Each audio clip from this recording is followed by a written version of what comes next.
வந்து கிளியர் நான் ஆயிடுச்சு. தானே சென்சாரோட பிராண்ட் அம்பாசிடர்னே. ஜிப்சின்னு ஒரு படம் நடிச்சேனே. ஜிப்சியில் 48 கட்டுனேன். லாஸ்டா எனக்கு தான் ஃபர்ஸ்ட் செஞ்சாங்க.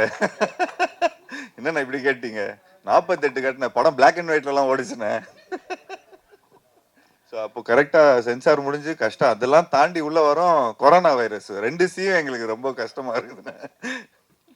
ஜீவா ப்ரோ இங்கே ஜீவா சார் இங்கே நீங்கள் பேசிகிட்டு இருக்க ஒரு விஷயம் சொன்னீங்க, இங்கே நிறைய யூடியூபர்ஸ் இருக்காங்க, அவங்க நிறைய ஃபாலோவர்ஸ் இருக்குது அப்படின்ட்டு. ஆனால் ஒரு சீனியர் ஆர்டிஸ்ட் சில மாதங்களுக்கு முன்பு பேசியிருந்தாங்க, நடிகை வடிவகரசி. அவங்க என்ன சொல்லியிருந்தாங்கன்னா, இந்த யூடியூப்பில் இருக்கிற ஃபாலோவர்ஸு, இந்த மாதிரி இன்ஸ்டாவில் ஃபாலோவர்ஸ்லாம் வச்சுட்டு ஆர்டிஸ்ட்லாம் எடுக்கிறாங்க, பட் அவங்களால நடிக்க தெரிய மாட்டேங்குது, இதனால் ப்ரொடக்ஷன் காஸ்ட் வேஸ்ட்டாக போகுது அப்படின்னு சொல்லியிருந்தாங்க. ஸோ உங்கள் 2 பேர் கருத்து முரண்பாடாக இருக்குது, இதை பற்றி நீங்கள் நினைக்கிறீங்க?